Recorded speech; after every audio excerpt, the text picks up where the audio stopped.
आज की मेरी वीडियो है राम नाम की दुर्लभता। कहते हैं एक बार हनुमान जी को सीता माता जी ने एक भेंट स्वरूप हीरे मणिकों से जड़ित माला दी। हनुमान जी ने उस हार को अपनी आंखों से लगाया और उसे जीहा से स्पर्श किया और कानों में लगाकर पुण्य सीने से लगाया। फिर दांतों से उसके एक एक मोती के टुकड़े करके उसे फेंकने लगे। उन्होंने देखा कि उसमें से किसी में भी राम नाम के उनको दर्शन नहीं हो रहे।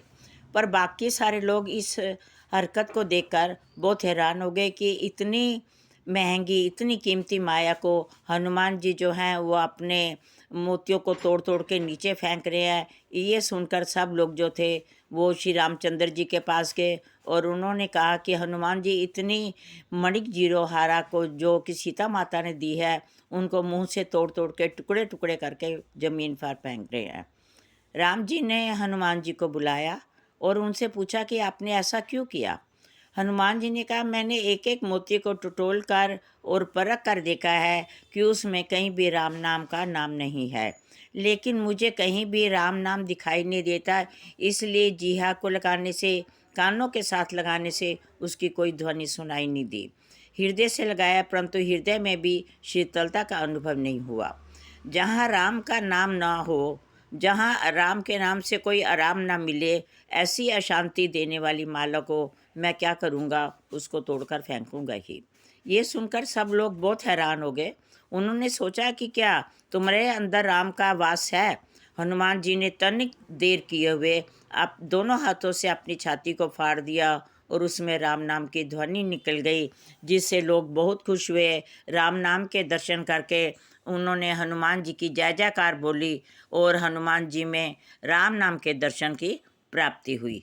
इसलिए कहते हैं कि राम नाम का नाम यदि तुम्हारे हृदय के अंदर है, यदि तुम्हारा हृदय खाली है और उसमें और किसी चीज़ की जगह नहीं है, तो राम नाम जो है वही जो है आपके बेड़ा पार कर सकता है। कहते हैं दुनिया में कोई भी पदार्थ हो जो जिसको छोड़ दो और उसके बदले में राम नाम का नाम भर ले तो आपका जीवन जो है वो संभव है।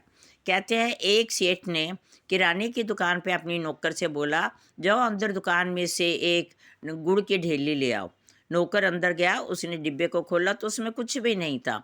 तो उसने फिर दूसरा खोला, उसमें भी कुछ नहीं मिला। उसने बोला, सेठ जी अंदर गुड़ तो नहीं है, सिर्फ राम नाम का नाम ही मिल रहा है। तो कहते हैं जैसे ही हमारा ये जो डिब्बा है, हमारी जो जीवन है, हमारा हृदय है, यदि वो खाली हम कर दे, बाकी की जो बाहर के अडंबराओं से खाली कर दे और उसमें राम नाम का नाम जपे, तो वही हमारे लिए जो है सबसे संभव है। वही हनुमान जी के दर्शन होते हैं, वही राम का नाम है जो हमारा बेड़ा पार करता है। इसलिए हमें राम नाम को सुलभ याद करना चाहिए और उनकी जो है जगह अपने हृदय में बनानी चाहिए, जिससे हमारे सारे संकट, हमारी जो मुश्किलें हैं वो दूर होती जाए। इस प्रकार कहते हैं गुरु नानक देव जी ने भी तेरा तेरा कह के समय को मेरे में रिक्त करके भगवान का नाम भरपूर किया। इसलिए हमें राम का नाम जो है वो बहुत ज़रूरी है। हमें हर इंसान को कम से कम सारे दिन में, हम दुनियादारी के कामों में लगे रहते हैं, पर पूरे दिन में आप जितना भी कम से कम टाइम निकालें, चाहे 5 मिनट निकालें, चाहे 10 मिनट निकालें, आप 5-10 मिनट के लिए उन भक्तों की चरणों को अपने अंदर धारण करें, उनमें लीन हो जाएं। 5-7 मिनट तो करना मुश्किल नहीं होता, वो तो शायद हो ही जाएगा यदि हम अपने मन से करेंगे तो। इसलिए राम नाम का नाम बेड़ा पार है। बोलो श्री हनुमते नमः, श्री हनुमते नमः। जय जय सिया राम, जय जय हनुमान।